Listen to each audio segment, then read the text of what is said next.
Bueno, comenzamos con la clase de hoy. Un poco la elegí en forma asincrónica, esta vez no es en vivo, porque ya se me estaba poniendo un poco celoso acá mi asistente atrás, que es el Bigote. Así que bueno, va a estar ahora más severo controlando que todo lo diga bien. Em, lo bueno de esta segunda parte es que la matemática es más suave, pero los conceptos que se manejan son más potentes.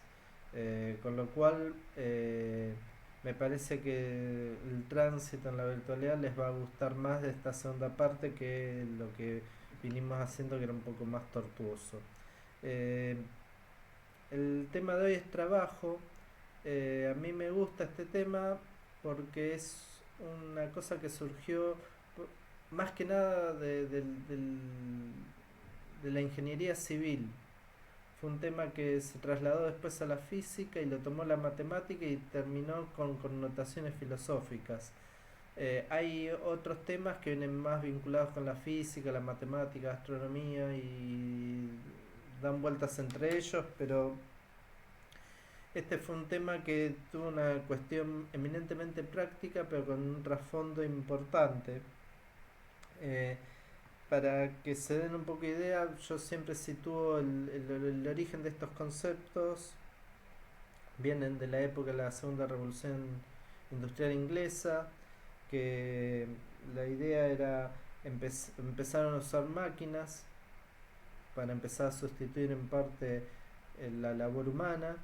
eh, por los motivos que sean, no nos vamos a meter en ese tema, pero sí, al hacer máquinas que realizaban trabajos y que debían tener relaciones de costo y beneficio, empezaron a establecer magnitudes empíricas de la experiencia que dieran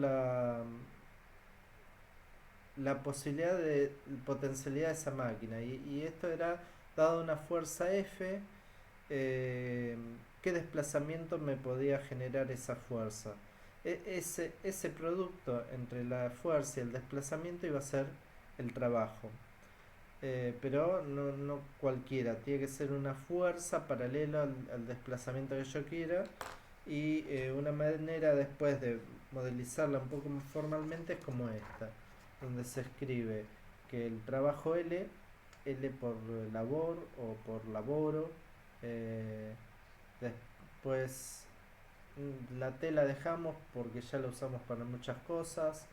Después tenemos el módulo de la fuerza F por el desplazamiento, son magnitudes vectoriales, pero si uno las pone en módulo, lo que se fija es el ángulo alfa que forman entre ellos. O sea, básicamente lo que uno tiene es si la fuerza apunta así y el desplazamiento apunta así, es este ángulo el que estamos viendo. Y bueno, fíjense, esta magnitud es positiva, esta magnitud también, pero esta va entre 1 y -1, o sea que a veces puede ser positiva y a veces puede ser negativa, incluso puede ser cero. Entonces, por ejemplo, veamos algunos casos típicos. O sea, yo tengo este ejemplo. Tengo una cajita apoyada en el piso, tengo gravedad y le aplico una fuerza F. ¿Qué otras fuerzas hay acá? Y podría haber una fuerza peso. Si hay una fuerza peso, entonces tiene que haber una fuerza normal.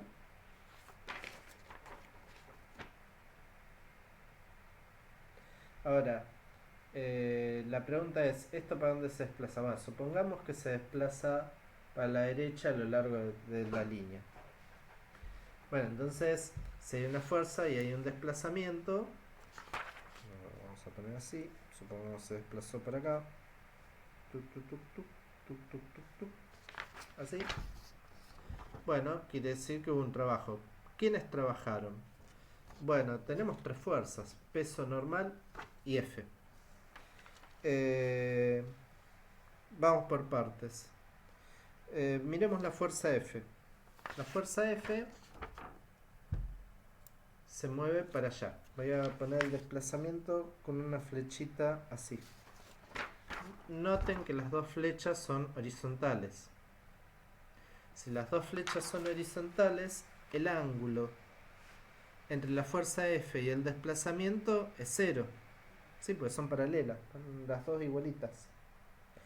Entonces el trabajo de la fuerza F va a ser simplemente en este caso F por delta X.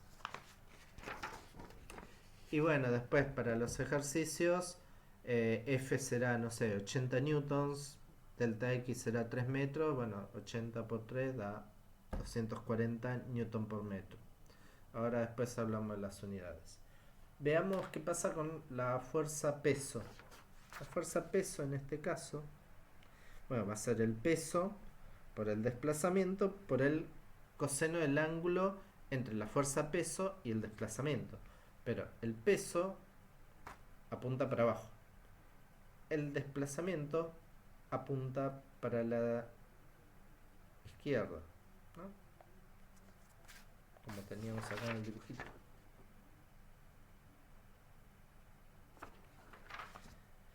El ángulo que forman entre ellos es de 90 grados. Entonces va coseno de 90. Queda así.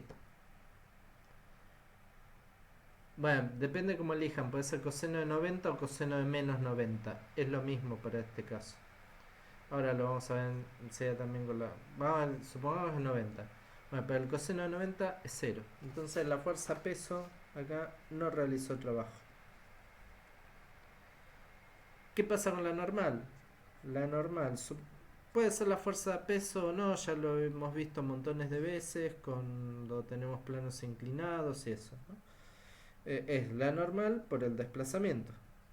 Pero de vuelta, ¿quién es el ángulo de forma entre ellos? Y la normal va para arriba, el desplazamiento va para la izquierda, forma menos 90 grados o 90 grados, también da 0.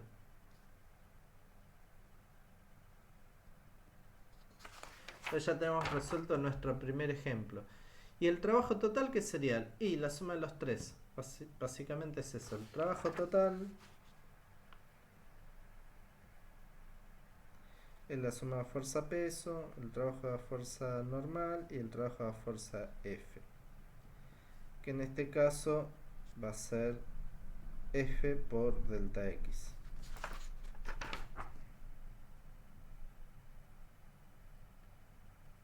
Recuerden que si voy demasiado rápido me pueden frizar un momento y les queda la anotación. Entonces, este es nuestro primer ejemplo. ¿Qué unidades tiene esto? Bueno, supongamos que lo voy a hacer era trabajo por F por delta X. Bueno, supongamos que la fuerza es 100 newtons y que el desplazamiento es 3 metros. Bueno, 100 por 3, 300 newton por metro.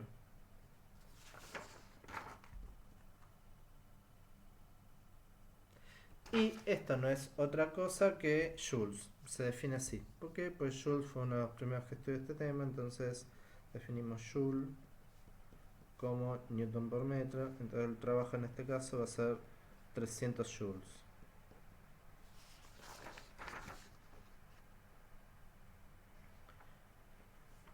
Bueno, eso sería. Y podría tener nuestra caja también rozamiento, y sí. Y en este caso, bueno, ¿cómo sería si yo ahora, además de las tres fuerzas que les mencioné antes, ahora tengo una fuerza de rozamiento? Si se desplaza, tiene que ser una fuerza de rozamiento dinámica, ¿no? Entonces quiere decir que vamos a tener que es muy dinámico por la normal, la fuerza de rozamiento. Y bueno, vamos directamente al trabajo de la fuerza de rozamiento.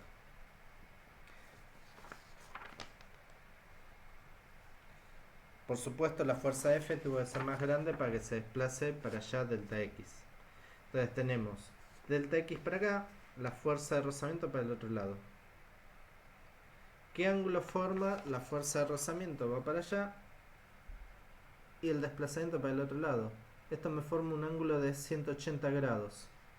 Entonces me va a quedar que el trabajo a fuerza de rozamiento es la fuerza de rozamiento dinámica por el desplazamiento por el coseno de 180 grados. Pero el coseno de 180 grados es menos 1. Así que básicamente me queda menos mu dinámico si fuera dato por la normal por delta x. Bueno, eso es para arrancar. En el próximo video vamos a hablar un poquito de fuerzas conservativas y no conservativas y su interpretación gráfica. Hasta luego.